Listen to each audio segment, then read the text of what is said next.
Bore da. A chroeso i'r gwasanaeth, a chroeso i'r rhai sy'n ymuno gyda ni ar Zoom. A diolch i'r gweinidog am ein harwain eto bore yma. A mor braf oedd gwrando ar gwasanaeth y cysegr ar y radio bore yma, a chlywed lleisiau cyfarwydd rhai o aelodau'r gwalaeth yn sôn am eu profiadau. Oedd yn arbennig iawn. Dechreuad 2 wythnos, a os gollwch chi fe, mae fe arno eto am 4:40. Dyma coeddiadur wythnos. Dydd Sul nesaf, mi ffili darllen yng ngeirin unan bore yma. Dydd Sul nesaf, y gweinidog fydd yn gwasanaethu, yma am 9:45 a 11:45 ym Porthcawl. Heno am 7, bydd cyngerdd y côr yn perfformio gwaith Haydn. Dydd Sul nesaf, rhwng 2 a 4, yma yn y Tabernacl, cofiwch am llanast a mae'r manylion yn Coenonia. Wedyn, nos Fawrth am 7, bydd y côr yn cwrdd, ac mae'n noson agored i'r rhai sy'n hoff o ganu ac efallai am ymuno gyda'r côr. Galwn ni fe'n sesiwn blas ar fiwsig. Bydd neges hefyd ar y we.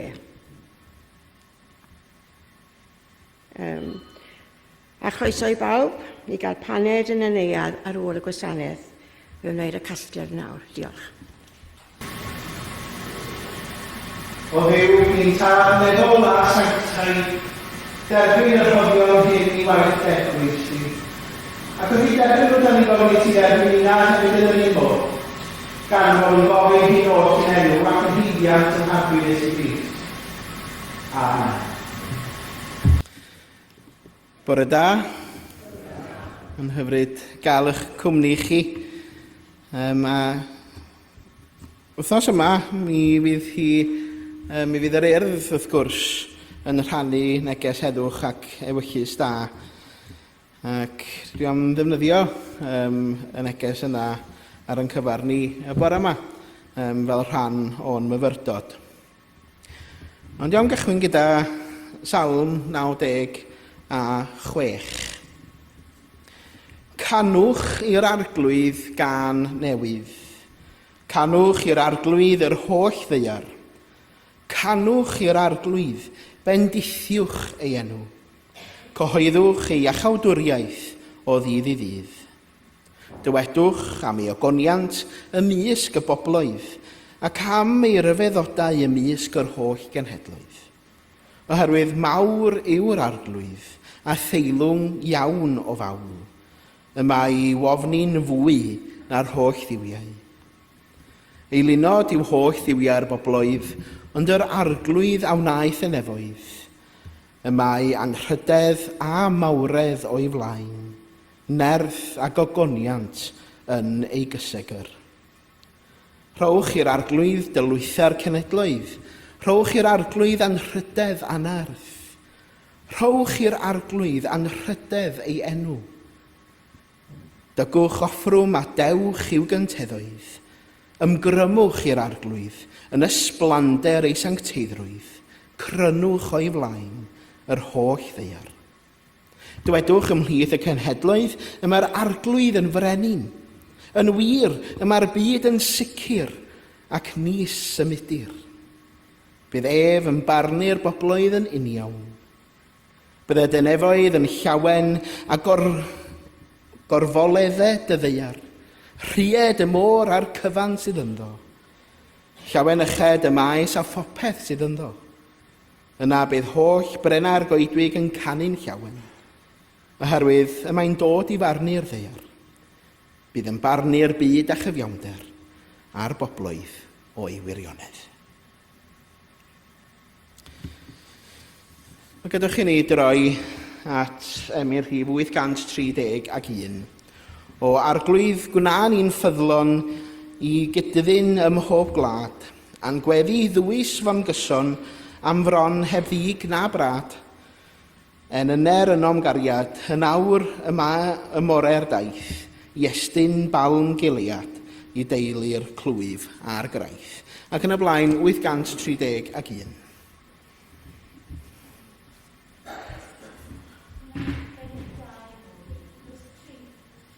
£3.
O neges heddwch ac ewyllus da, yr urdd wedi bod yn cyhoeddi neges heddwch ac ewyllus da ers 1922, sydd yn rhyfeddol yn dydy yn ddidor wedi bod yn rhannu neges heddwch ac ewyllus da gyda'r holl fyd.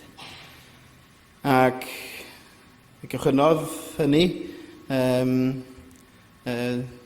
wrth gwrs, drwy'r BBC, ond erbyn hyn, wrth gwrs, mae'n cael ei rannu ar y cyfryngau cymdeithasol yn ogystal, ond hefyd, gychwynnodd efo cod Mors hefyd yn ôl y sôn. Ond y bwriad y neges flwyddyn yma yn dwyn y thema ieithoedd lleiafrifol. Mae yna oddeutu 7,000 o ieithoedd yn cael ei siarad o amgylch y byd yn ôl UNESCO, ond bod y mwyafrif helaeth o'r rheini yn ieithoedd lleiafrifol. Rhain yn nhw'n rhanbarthol neu yn ieithoedd cynhenid. Ac mae nifer o'r ieithoedd hynny mewn peryg o ddiflannu yn llwyr. Ac felly mae'r canolbwynt gan yr urdd eleni ar y ieithoedd lleiafrifol hynny. Ond mae hi wrth gwrs yn Bentecost wythnos nesaf. A darlleniad sydd yn sôn am ieithoedd wrth gwrs ydy Actau 2 sôn am y Pentecost. Ac felly dyna yw yn darlleniad ni ar yn cyfar ni y bore yma. O Actau 2 1:13. Os da chi eisiau ei ddilyn ar y sgrin, mae croeso i chi wneud. Ar ddiwrnod dathlu gwyl y Pentecost, roedd pawb gyda'i gilydd eto. Ac yn sydyn, dyma nhw'n clywed sŵn o'r awyr. Fel gwynt cryf yn chwythu, drwy'r ystafell lle roedden nhw'n cyfarfod. Ac wedyn roedd fel petai rhywbeth tebyg i fflamau tân yn dod i lawr ac yn gorffwys ar ben pob un ohonyn nhw. Dyma pawb oedd yno yn cael ei llenwi ar ysbryd glân ac yn dechrau siarad mewn ieithoedd eraill. Yr ysbryd oedd yn ei galluogi nhw i wneud hynny. Bryd hynny roedd Iddewon crefyddol o wahanol wledydd wedi dod i aros yn Jerusalem. Fe glywon nhw'r sŵn hefyd. Ac roedd tyrfa fawr wedi casglu at ei gilydd i weld beth oedd yn digwydd. Roedden nhw wedi drysu, am fod pob un ohonyn nhw yn clywed ei haith ei hun yn cael ei siarad. Roedd peth yn syrfdanol. Ond nid o Galilea mae'r bobl yma'n dod, meddan nhw. Sut maen nhw'n gallu siarad yn ieithoedd ni? Roedd Parthiaid yno, a Mediaid, Elamitiaid, pobl o Mesopotamia, Jwdea a Cappadocia, Pontiws ac Asia, a Phrygia, a Pamphila, yr Aifft a rhan o Libia, sydd wrth ymyl Cyrene. Pobl oedd yn ymweld o Rhufain, rhai yn Iddewon, ac eraill yn bobl oedd wedi troi at ei grefydd Iddewig, a hefyd Cretiaid ac Arabiaid. Maen nhw'n siarad yn ieithoedd ni, ac yn dweud am y pethau rhyfeddol mae Duw wedi gwneud. Dyna lle roedden nhw'n sefyll yn syn. Heb ddim clem bydd yn digwydd. Be sy'n mynd mlaen, meddan nhw. Ond roedd rhai yno'n gwatwar a dweud, maen nhw wedi meddwi. Diolch i Dduw am ei air ar yn cyfarnu bore yma. Gadwch i ni barhau drwy ganu ein hemi nesaf, sef rhif 816. 816. Cofia'r newynog nefol dad, filiynau lles gath Rhys ei stad, sy'n llusgo byw yng nghysgod bedd ac angain rhythu yn ei gwedd. Ac yn y blaen, rhif 816.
At bwyd yr oe, gwna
Gystal â'r gerdd sydd gan yr urdd ar gyfer neges heddwch ac ewyllus da, mae yna becyn addysgiadol sydd yn cael ei rhannu. Mae hynny yn aml iawn i'r ysgolion. Ac yna maen nhw'n sôn am beth sydd yn achosi i ieithoedd lleiafrifol pam bod nhw mewn peryg felly. Maen nhw'n deud yn y pecyn bod yna sawl ffactor pam bod yna berygl i ieithoedd lleiafrifol yn y byd. Ac un ohonyn nhw ydy globaleiddio, oedden nhw ddeud. A mae'r term globaleiddio yn disgrifio'r cyswllt cynyddol sy'n bodoli rhwng gwahanol economia y byd. A diwylliannau dros y byd hefyd. Hynny ydy ar lefel syml, ynde? Faint o bobl ydyn ni'n nabod sydd yn byw dramor? O gymharu ag efallai 20 neu 30 neu 40 mlynedd yn ôl. Mae yna ddipyn mwy o bobl yn byw dramor bellach. Ond mae'r globaleiddio yn golygu bod teithio i wahanol wledydd yn haws. Ac mae hwnna yn ffactor i rhoi ieithoedd llefrifol mewn perygl. Canlyniad arall globaleiddio ydy'r cyfryngau cymdeithasol. Ac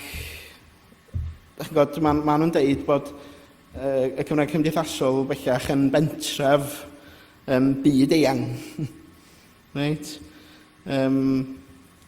Ac maen nhw'n oherwydd hynny'n aml iawn gwely'r cymunedau ieithyddol ieithoedd mewn perygl o ganlyniad i hynny hefyd, oherwydd y content da ni'n ei weld yn aml iawn drwy'r Saesneg. Ffactor arall ydy mudo, ymfudo ag allfudo. Yn ganlyniad arall i'r byd modern, hynny ydy bod pobl yn symud o adra ynde, i chwilio rhai yn ffoaduriaid ynde, yn cael ei gorfodi i symud yn ogystal. Ond mae hynny hefyd yn rhoi ieithoedd llefrifol mewn peryg. A'r ffactor arall ydy newid hinsawdd.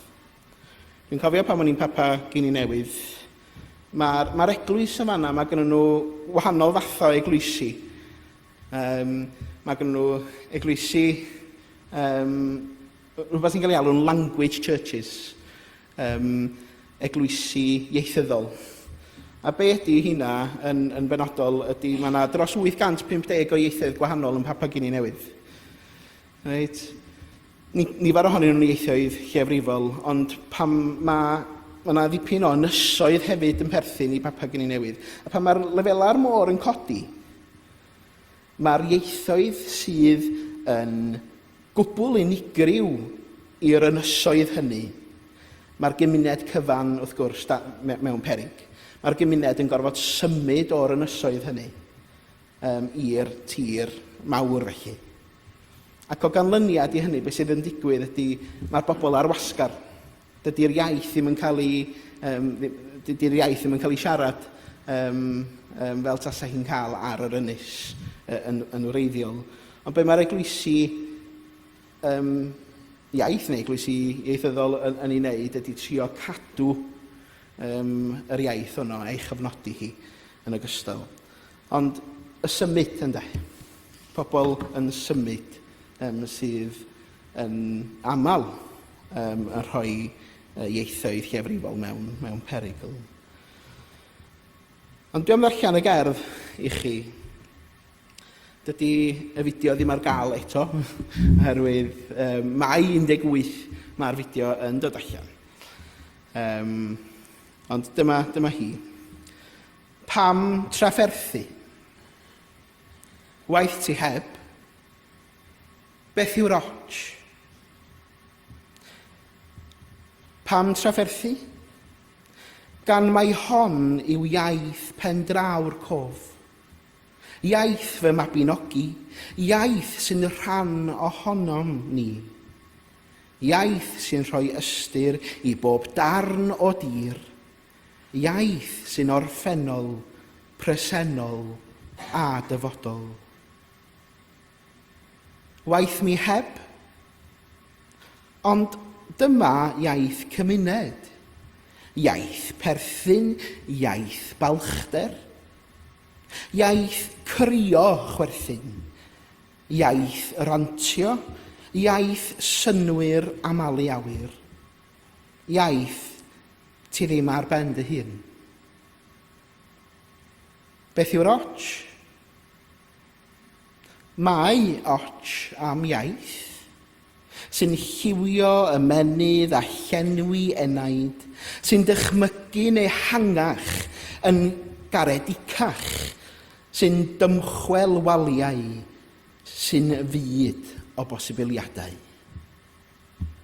Oes, mae och am iaith sy'n lond gwlad o obaith. Gydwch chi ni weddio. Arglwydd, da ni yn diolch i ti am neges heddwch ac ewyllus da yr urdd a'r y ffordd mae'n siarad am ieithoedd llefrifol yn byd ni.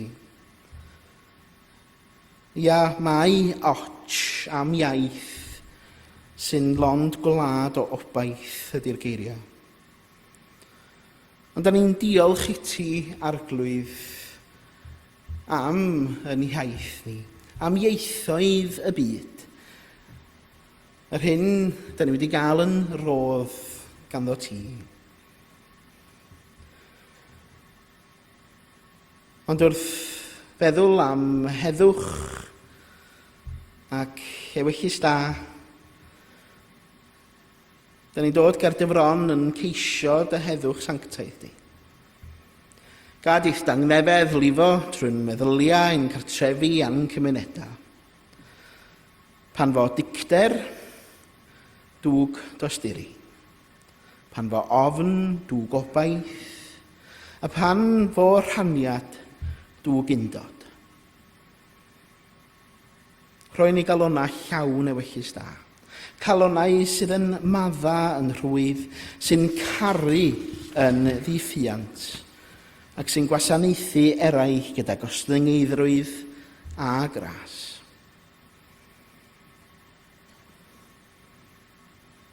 Arglwydd, helpa ni fod yn bobl sydd yn adeiladu pontydd ac nid muria, yn lledaenu caredigrwydd yn lle barnu, ac yn siarad geiriau sydd yn dwyn bywyd ac anogaeth, a hynny i bob un.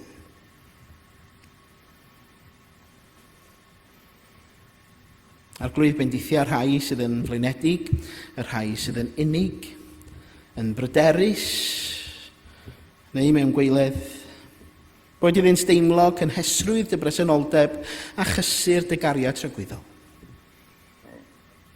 Boed heddwch yn ein calonau, heddwch yn ein gwlad a heddwch rhwng yr holl boblwydd. Boed i diwyllus da dyfu yno ni fel golini sy'n disgleirio yn y twyllwch. Yn dywelwn am ychydig i gyflwyno'n gweddiau personol i ti, yr un sydd ar ein calonau a'n meddyliau.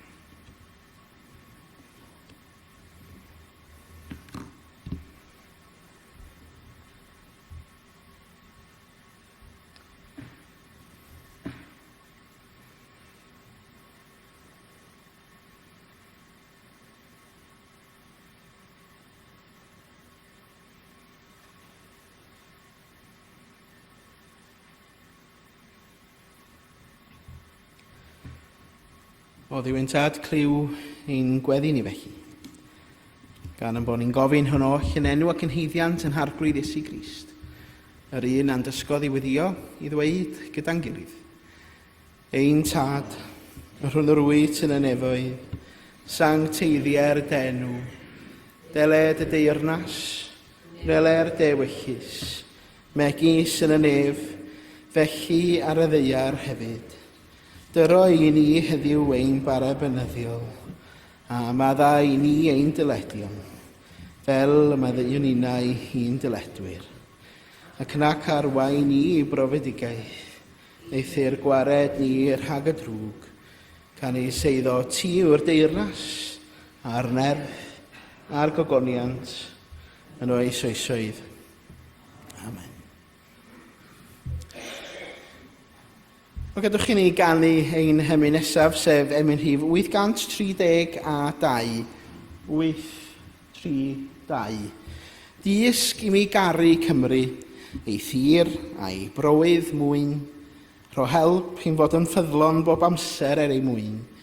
O disg i mi drysori i haith a'i chen a'i chan, fel na bod dim yn llygru yr etifeddiaeth lan. Ac yn y blaen, 832.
O ma neges heddwch ac iwychus da ar ddeleni yn gwahodd ni felly feddwl yn ddyfnach am lais, am hunaniaeth, am berthyn a heddwch a'n gilydd. A mae'n atgoffa nad diffyg rhyfel ydy heddwch, ond creu byd lle mae pob person, pob diwylliant a phob iaith yn cael ei gwerthfawrogi a'i dathlu. Ac mae hynny'n cysylltu'n hyfryd gyda yn darlleniad ni y bore yma yn yr actau. Oherwydd pan ddaeth yr ysbryd glân ar ddydd y Pentecost, gwnaeth Duw rhywbeth rhyfeddol yn do. Be lanwyd yr apostolion a'r ysbryd glân, ac yr oedden nhw'n gallu bod yn hygyrch i'r holl bobl oedd wedi ymgasglu.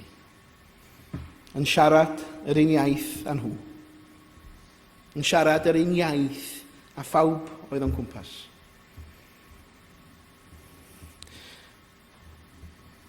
Yn y trach, clywodd pobl o genhedloedd yr Efengil yn eu ieithoedd eu hunan. Daeth Duw at y bobl lle yr oedden nhw. Yn rhydeddodd Duw eu ieithoedd, a'n rhydeddodd Duw eu hunaniaeth. Wrth gwrs mae wythnos nesaf byddwn ni'n dathlu Sul y Pentecost ac yn ben blwydd yr eglwys. Falle fi na gacan pen blwydd wythnos nesaf, gan i weld. Unrhyw esgus am gacan pen blwydd ynde. Ond, mae na gysylltiad yn does ar neges heddwch a'r ieithoedd sy'n cael ei siarad yn y Pentecost. Yn aml, wrth glywed hanes y Pentecost, rydyn ni'n canolbwyntio ar wyrth y siarad mewn tafodau, ond efallai mae'r wyrth fwyaf yw bod pobl wedi clywed eu hiaith eu hunan.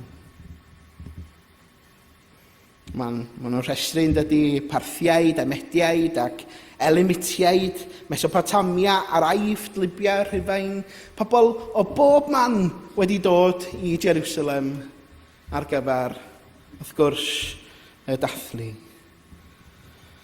Yn clywodd pawb newyddion da Duw mewn geiriau oedden nhw'n teimlo fel tasen nhw adra.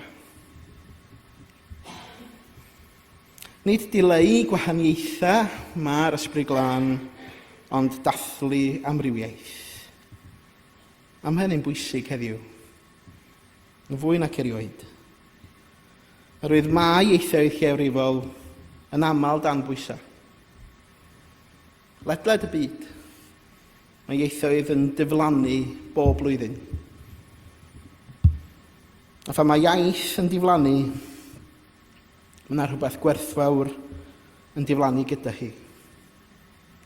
Straeon, caneuon, gweddiau, hiwmor, atgofion, a ffyrdd unigryw o weld y byd. Cymuned. Dyna sy'n cael ei colli ynde, pan mae yna ieithoedd yn diflannu.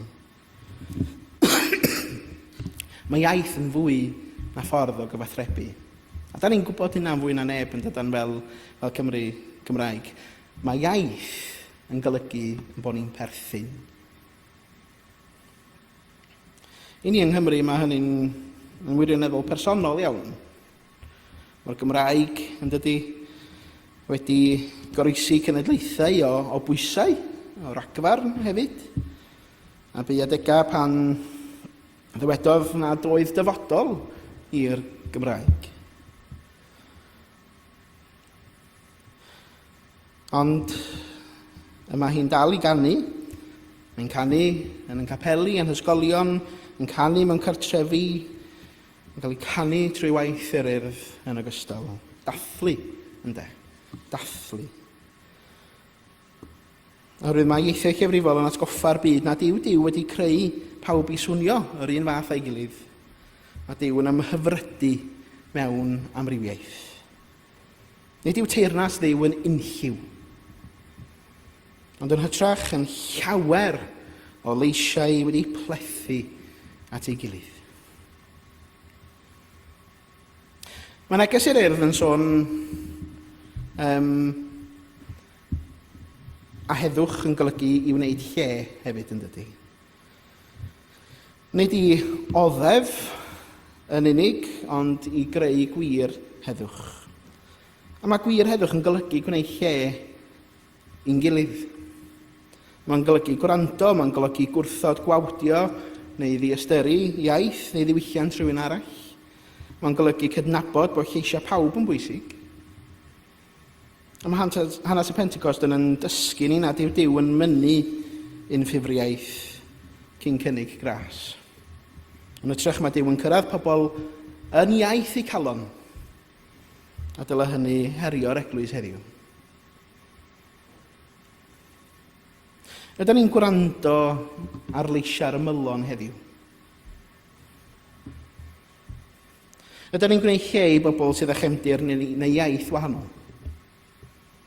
Ydyn ni'n amddiffyn yr hyn sydd yn fregus ac yn werthfawr? Oherwydd mae heddwch heb gyfiawnder yn fregus, ac nid heddwch o gwbl yw heddwch heb rondo. Oherwydd yr eglwys, mi ddylai'r eglwys fod fel man croeso. Ond dychmygwch y sŵn, ynde, sŵn y Pentecost, Nid un llais yn trechu'r llall, ond llawer o leisiau gyda'i gilydd. Acenion gwahanol, rhythmau gwahanol, hanesion gwahanol. Ond pawb yn cyhoeddi'r rhyfeddodau Duw, ynddo. Dyna ddarlun yr eglwys ar ei orau. Cymuned lle nad oes rhaid gadael hunaniaeth wrth y drws. Cymuned lle gall pob iaith a diwylliant ddod â rhywbeth hardd. Cymuned lle nad oes neb yn cael gwybod fod ei lais yn llai pwysig na'r llall. Wythnos yma ges i'r fraint o fod yn Llundain ar gyfer cynhadledd ECOM ac ieuenctid Ewrop a'r byd oedd yn dod at ei gilydd. Ac enw yr gynhadledd oedd Youth and Migration. Mudo, sôn am fudo yn gynharach yn dod. Ond yr oedden nhw'n deud yn fanna fod mudo yn ffordd o fyw. Hynny ydy, da ni gyd yn nabod rhywun sydd wedi gadael eu cartref enedigol ac yn byw mewn gwlad arall. Da ni'n gweld hynny yn y wlad yma. Fewn yn gwasanaethau iechyd ni. Y bobl da ni'n cyfarfod yn bob dydd. Neu falle mae gen ni deulu sydd yn byw mewn gwlad arall yn ogystal.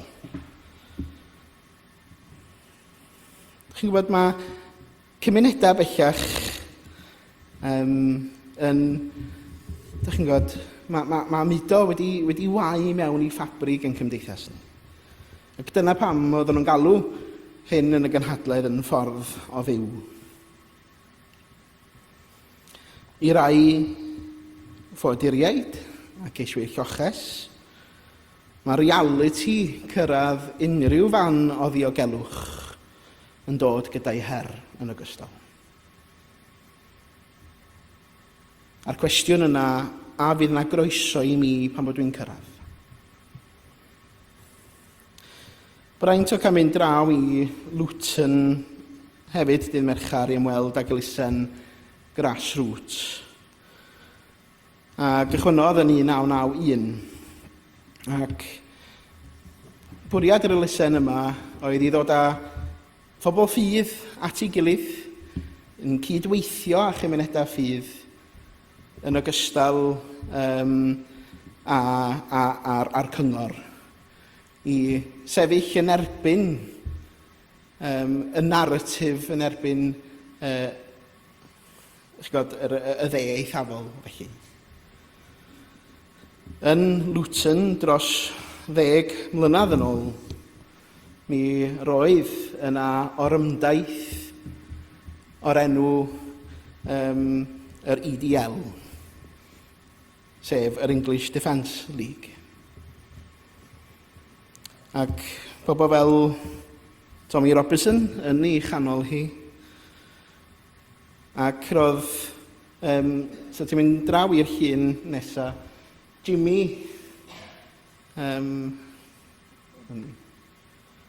ydy'r person sydd yn y canol fan hyn gychwynodd yr elusen grassroots. Ac yr oedd o'n deud yn Luton, mae'r gymuned, wrth gwrs, wedi ei wneud a phobl wedi mudo wahanol wledydd y byd. Ond eu bod nhw'n cael eu targedu yn uniongyrchol gan y protestiadau yma. Mae cynnydd y dde eithafol a gyrymdeithiau fel y rhai a welwyd ddoe yn Llundain hefyd yn targedu y rhai mwyaf bregus yn gwlad ni. Hiliaeth, y pobl lleafrifol, pobl asiaidd, pobl sy'n siarad ieithoedd lleafrifol. Y rhai sydd yn darged ynde. A mi ddwedodd Jimmy am nifer o gartrefi yn Luton oedd wedi ei dargedu, wedi vandaleiddio, a nifer o unigolion yn cael eu hanafu hefyd, jyst oherwydd eu bod nhw'n edrych yn wahanol. Ac mi ddwedodd o siars oedd o i ni fel acwem. Mae'n bwysig, meddai, bod elusennau fel grassroots, fel cymunedau ffydd, yn sefyll yn gadarn. Yn sefyll yn gadarn i ddod â heddwch ac i geisio cymod. I godi llais yn erbyn rhagfarn. Ac yma rhaid i ni wneud hynny drwy gadw un o gorchmynion sylfaenol Crist i garu ei cymydog. Yn y llun nesaf yn Luton, mi roedd y goedan yma yn yr eglwys, sef coedan heddwch. A bod tro mae yna brotest yn y dre sydd yn ffyrnig, sydd yn targedu. Mae'r gymunedau ffydd a'r gymuned cyfan yn dod o amgylch y goeden gobaith yma i offrymu gweddi ac i siarad ag un iaith gan ddeud bod gobaith yng nghariad Crist. Mae'n bwysig yn bod ni fel Cristnogion heddiw'n cychwyn newid y naratif yn ogystal. Mae rhaid i ni alw allan hiliaeth o unrhyw fath sydd yn diraddio ac yn dad ddienyddio unigolion. Yr unigolion sydd ar hawl sylfaenol ganddyn nhw i fyw bywyd yn ei holl gyflawnder. Oherwydd, y peth ydy mae rhaid i ni fyw a'n gilydd yn does. Un darlun ar y tiwb ddoe oedd y llun yma. Yr yna ddau brotest yn Llundain ddoe. Un o'r dde eithafol a llall dros Balesteina, wrth gwrs. Ond ar y ffordd adra, dyma'r llun gafodd ei dynnu. Pawb yn dawel, yn eistedd yn dawel ac yn teithio adra gyda'i gilydd. Dyma realiti'r sefyllfa, ynde. Da ni'n byw mewn un cymuned. Da ni'n byw ochr yn ochr a'n gilydd. Mae'n rhaid i gariad a gobaith orchfygu'r cwbl. A mae yna gyfrifoldeb arno ni fel Cristnogion i sicrhau bod hynny'n digwydd hefyd. Byddai ni ond yn cychwyn gwrando ar yn gilydd. Adeiladu heddwch trwy ddealltwriaeth. Cynola, mae Crist yn deall pob iaith yn dydy. Un o'r gwirioneddau mwyaf cysurlon yn y Beibl yw hyn, mae Duw yn deall pob iaith, pob gweddi sy'n cael ei siarad, pob can mewn iaith leiafrifol, pob gair tawel gan rywun sy'n ofni'n a chaiff ei glywed. Dechreuodd yr Efengyl y Deini ar draws y byd, nid trwy dawelu diwylliannau, ond trwy fynd i mewn iddyn nhw. Ac mae hynny'n golygu nad oes unrhyw iaith yn rhy fach i ddiw. Nid oes unrhyw grŵp o bobl sydd wedi anghofio. Nid oes unrhyw lais yn ddinod. Ac felly gadwch chi neges heddwch ac efallus da yr urdd eleni'n hatgoffa ni fod heddwch yn dechrau pan fydd pobl yn cael ei gweld a'i clywed yn wirioneddol. Ar ddydd y Pentecost creodd yr ysbryd ddealltwriaeth ar draws gwahaniaethau. Nid trwy gael gwared ar ieithoedd, ond trwy anrhydeddu. Boed i ni fod yn bobl sydd yn gwneud yr un fath, pobl sydd yn siarad heddwch, pobl sydd yn amddiffyn yr hyn sydd yn werthfawr, pobl sy'n gwrando cyn barnu, a phobl sy'n cofio bod lle i bob iaith yn heyrnas Dduw. Mwyn i enw. Amen. Gadwch chi ni blygu pen mewn gweddi cyn i gannu'r emyn olaf. Dduw pob cenedl a phob iaith. Da ni'n diolch i ti am rodd o ieithoedd, am y geiriau sydd yn siapio ein straeon a'n diwylliannau, sy'n ni'n dysgu am pwy ydyn ni. Fel pan ni adeiladu pontydd heddwch yn ein cymunedau ni, dysga ni wrando gyda thosteri i amddiffyn ieithoedd a diwylliannau bregus. A bod eith eglwys fod yn fan lle mae pob llais yn cael ei clywed a bod croeso. Trwy Iesu Grist ein harglwydd. Amen. O gadwch i ni droi at yn hymyn olaf sef rhif 852, 852. Dros Gymru'n glad o dad dyrchafon gri, y wynllian wen a'r oed i'n gofal ni. Dam ddiffyn cryf a'i cadwon ffyddlon byth, a boed i'r gwir a'r glân gael yn ddinydd. Mwyn dy fab a'i prynodd iddo ei hun o creau hi yn Gymru a'r dylun. Ac yn y blaen, 852.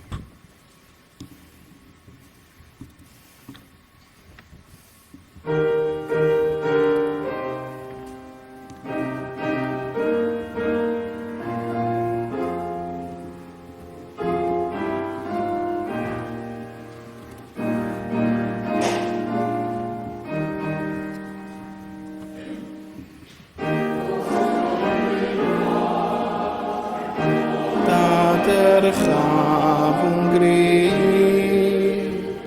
y wynllian wen a'r oed gofal ni. Am ddiffyn fai cadwon ffyddlon bydd, oed i'r gwir a'r glân gael yn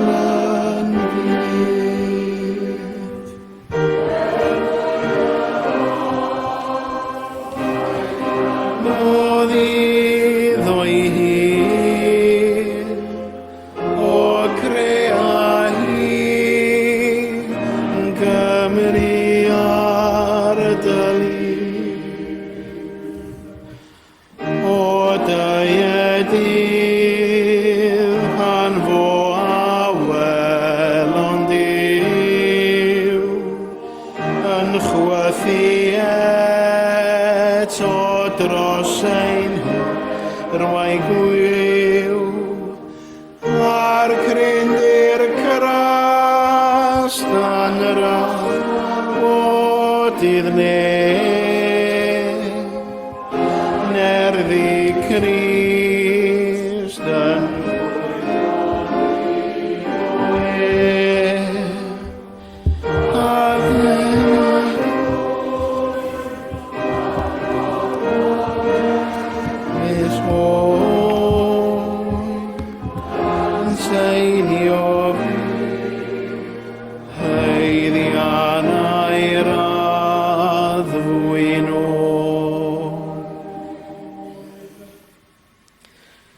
A gras sy'n harglwydd Iesu Grist a chariad Duw, y chymdeithas yr ysbryd glân, fyddo gyda chwi oll.